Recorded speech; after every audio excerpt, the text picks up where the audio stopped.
This is Frog Valley Tropical Fruit Farm, and I'm just looking at this cactus orchid that's blooming. This is such a great plant. No care needed in these little planter boxes. Obviously, I don't do anything here. But I wanted to do a video today on planting a tropical fruit forest from seed here in Florida and how it can be done. And what I discovered is that if you let what's growing in your lawn or your pasture and you just let it go and start packing some biology into it, meaning like organic fertilizers, real organic fertilizers. There's two different types of organic now. So it's like cow manure or rabbit manure or earthworm castings, or even better, all of the above, and just scattered, lightly. One little quart bag could probably do a 10,000 square foot lot of each one of those inputs.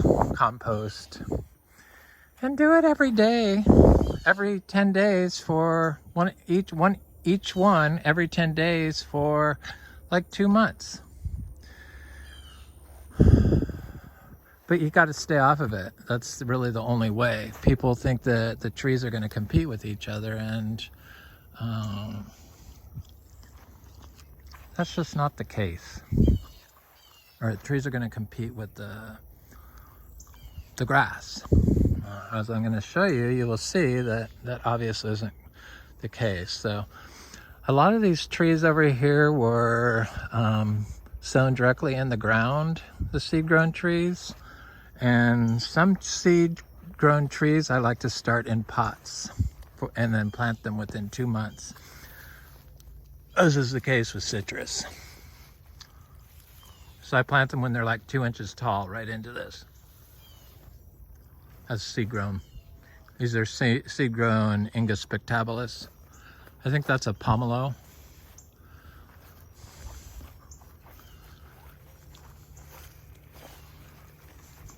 I'm gonna start some seed-grown star fruit because we have a lot of it. Seed-grown trees do better. Any nursery-grown tree I've ever bought has always given me issue.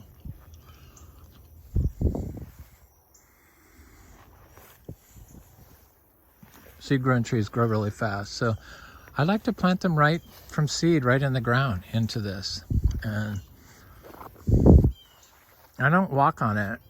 Yeah, you can run cattle through here. That's what this is being grown for, to run our cattle through here, but holistically. So you move them through like a wolf would be chasing them across the plains. So you have long strips, like from here all the way down to the other side of the property.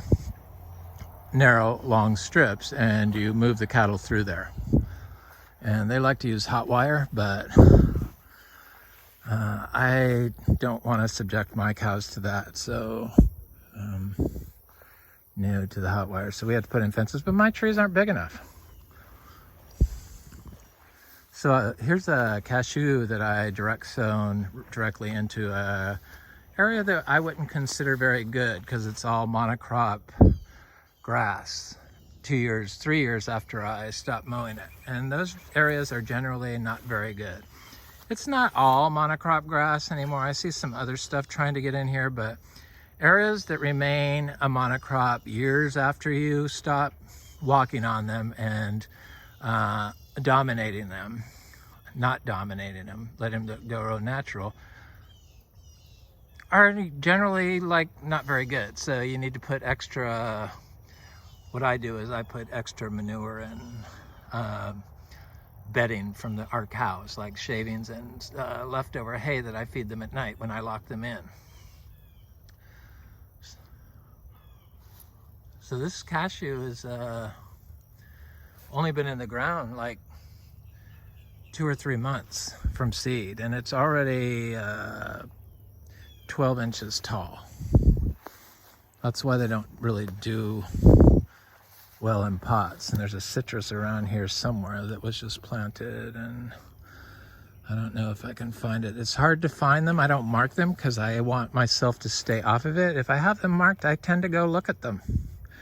So just to try to keep myself away from the orchard floor, I do that. Cows are great to run through a system because they chomp all this stuff down, they take a crap, and they slobber all over everything and pee and move on. You could develop whole systems in Florida by doing this.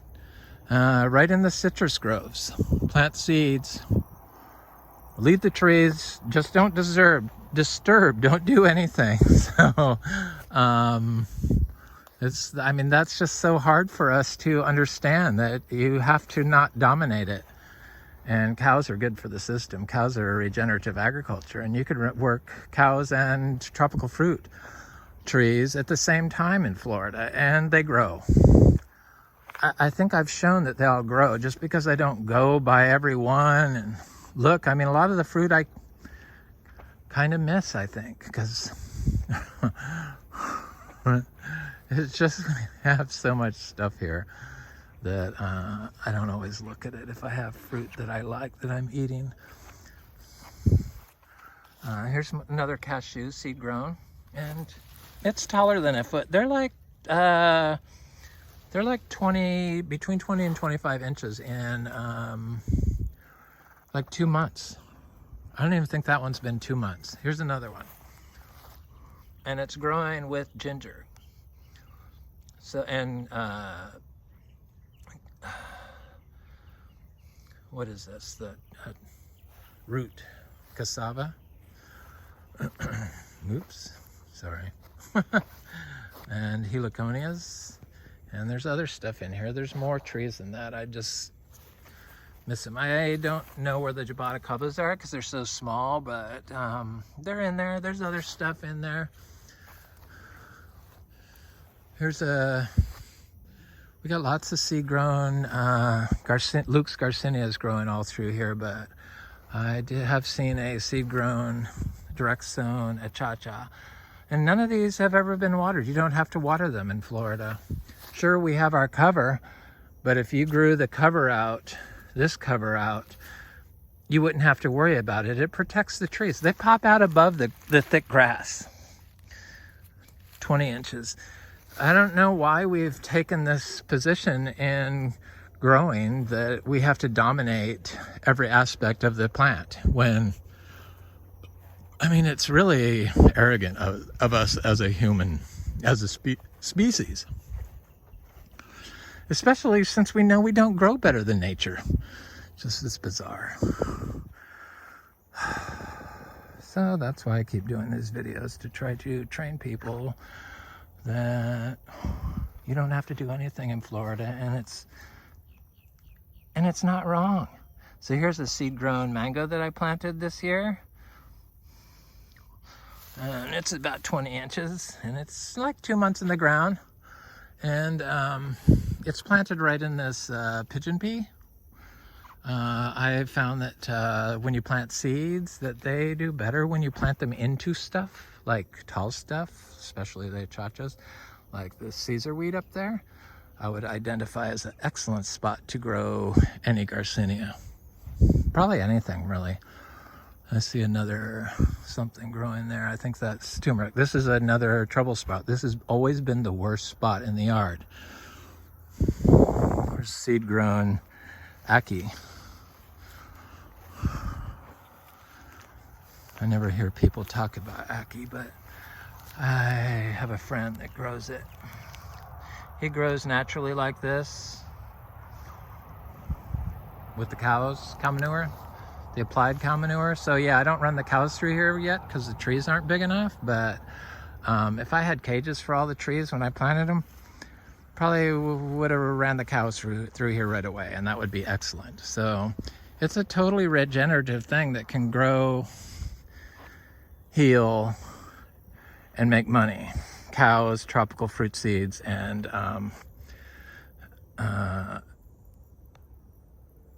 growing naturally, so it would regenerate Florida and help Florida, and you could restore the citrus. Citrus, seed grown, planted in here with the cassava and the ginger and the heliconias. None of it gets watered. We don't have to water. You do not have to water. This is fine sand here. The mowed area, you can see the bad spots where it's fine sand. It's white fine sand. That's what happens when you mow it and it like rains on it and it compacts it, and you walk on it, drive on it, and all the organic matter gets pounded out of the soil and washes away, or probably evaporates mostly. But this system with the trees, we have lots of trees in this part of our property, big old trees, which is what I wanted when I looked for property. Old trees have fungi, and we grow for fungal. For the fungal dominance in the soil, we always have, or for several years now. Here's another seed-grown citrus.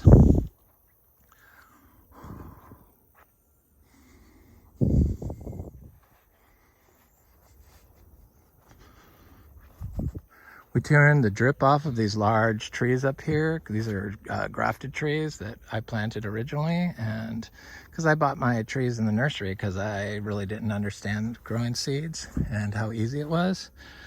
And now I do. Because we have thousands of seeds, and so we don't plant anything that's not seed grown unless I can't find a tree and I don't have a parent tree of it. Then I will buy.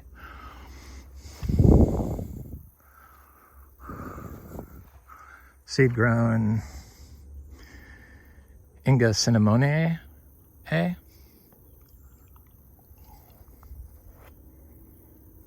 Those are pigeon peas, a mango. I like planting trees right next to each other, even in this same hole. I like to plant direct sown. I just started doing this direct sown seeds, multiple seeds in the same hole, like 3 different seeds, like the 3 sisters. It's indigenous farming. Seeds and plants were not meant to be dominated by us. You do not know better than how nature can grow your stuff, especially in Florida, where we've got a unique situation of being sand on rock, coral on like basically calcareous rock, and a huge aquifer underneath that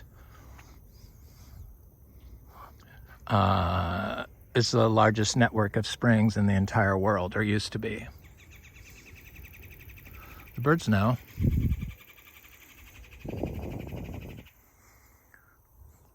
We don't. We've forgotten all this stuff. We've forgotten that cow manure isn't good for growing plants for food, and we've forgotten that we shouldn't be polluting. We've forgotten just on and on and on, and you don't have to in Florida.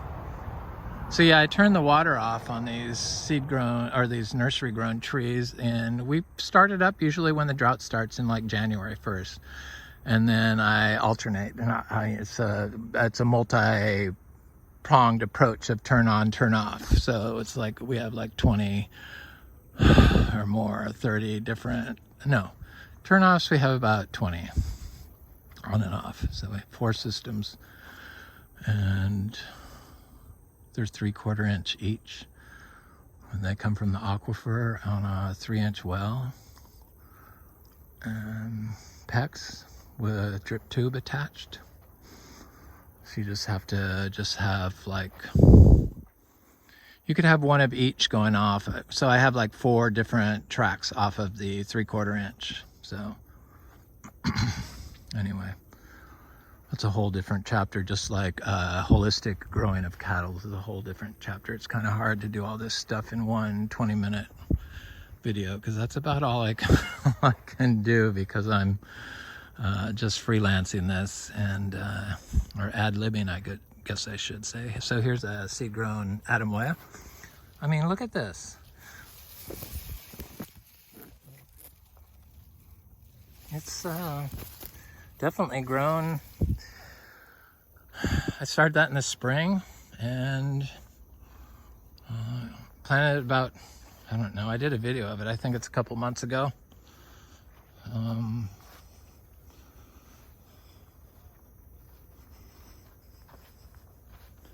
We got achachas, or yeah, not achachas, but Luke's Garcinias all over the place.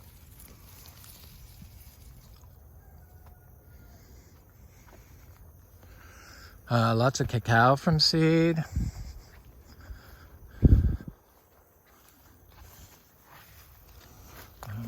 Seed-grown cacao.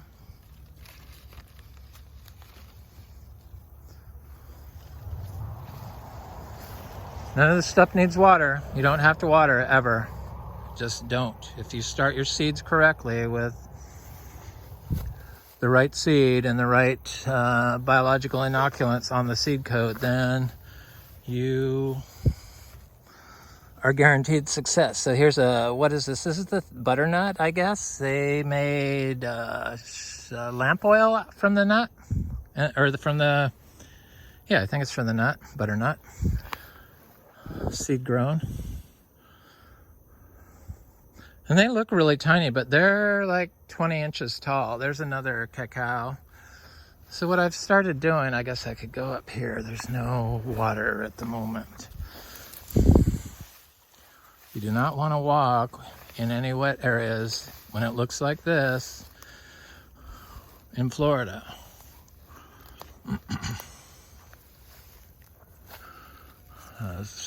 You have water moccasins on the move here.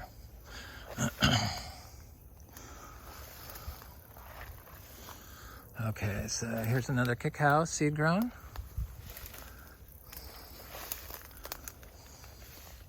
I've planted well over 3,000 seeds here. The little seeds I start in a pot like the citrus and the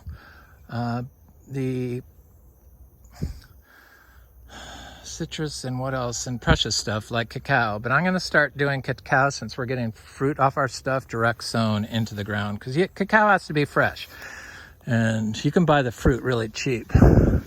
So I put the seeds all in one pot and plant the trees together, and that's an Adamoya, and there's a couple more Adamoyas in here, and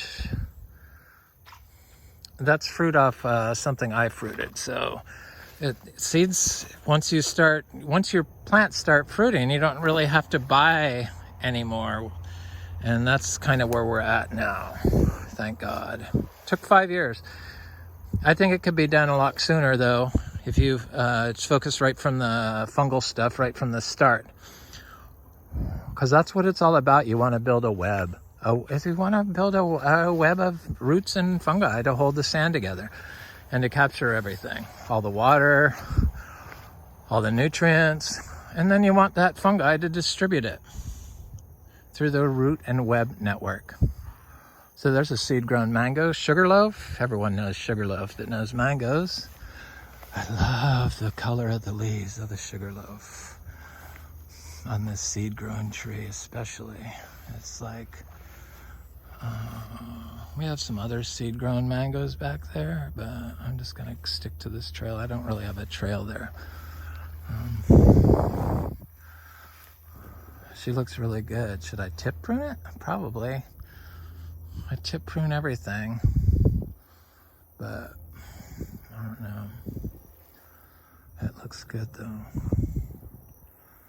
So we want seed-grown stuff because you don't have to water them. Yeah, you don't have to water nursery-grown mangoes for sure. If you have a semi-healthy system. Fruit is better if you don't water the plants, the trees. I mean, everyone knows that, right?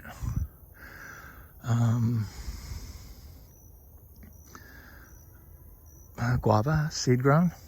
No water. It got frozen back. You could see maybe the dead part at the tip. Right here. Yeah, that's why it has 2 branches now. But it's no water. That's all, you don't have, that's the beauty of Florida. We got plenty of water, we got plenty of calcium. And we just need to start focusing on the biology and stop being so stupid. And the tropical fruit people and the cow people together and the citrus people could transform Florida into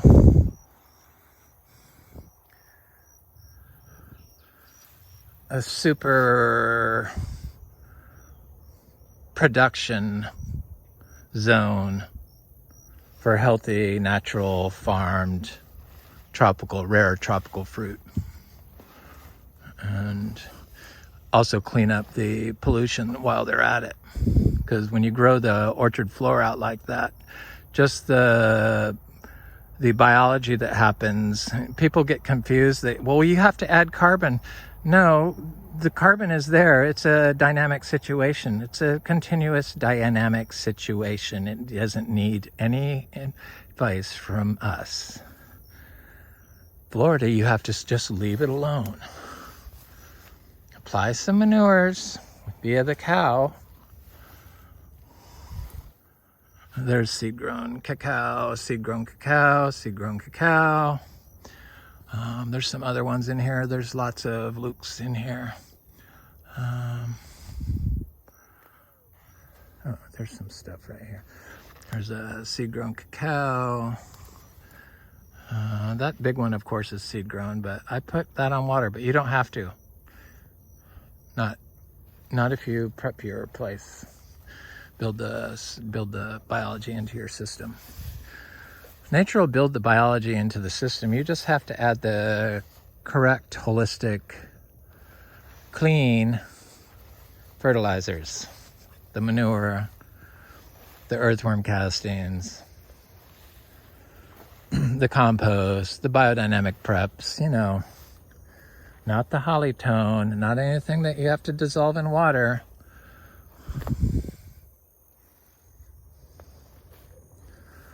Anyway, this is Frog Valley Tropical Fruit Farm, and I just wanted to talk about tropical fruit tree growing from seed to build a forest for Florida. Have a good day.